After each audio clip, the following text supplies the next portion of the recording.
So, mao ni mga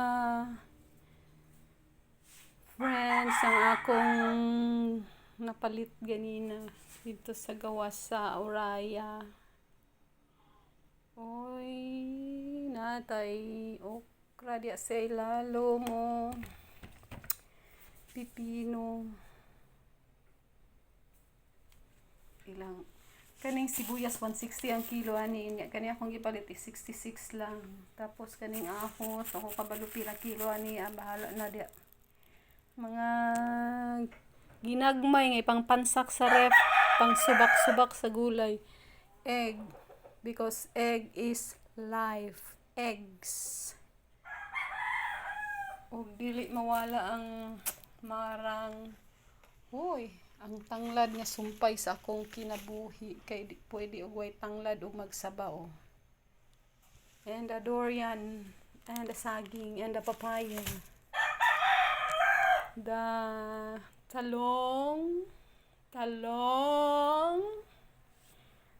ampalaya, alugbati, kingkong, cabbage, repolyo. Og di mawagtang-wagtang nga black rice. The black rice is life also. Kabalo ba mo nga sa akong 2,000 kana mga palaliton kana siya kana diha tanan sa akong 2,000 nabinlan na lang ko og 200 kapin. So imagine ninyo no.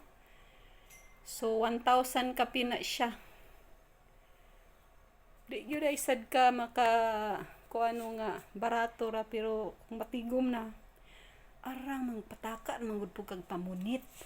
Manginaot lang ko nga kaning tanan amo ning magamit kay usahay ra ba tapulan magluto iabot na lag kalaya sa mga gulay kalata kay wa na nagsalig ra sig palit og lutong daan.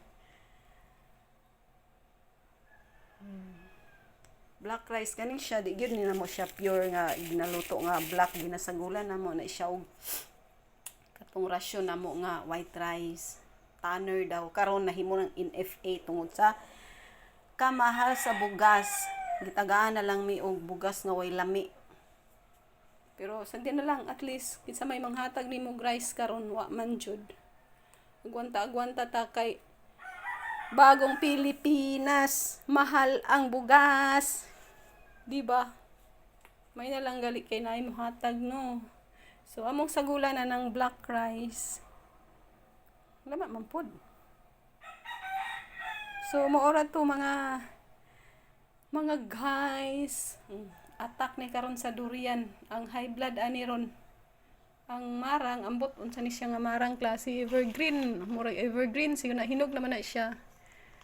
Wa ko ni palit og rambutan kay naining naman to niingon nga ubanon daw ko nila mang harvest daw may rambutan karon. Ay, just ko excited pod. Okay, maora to. Goodbye.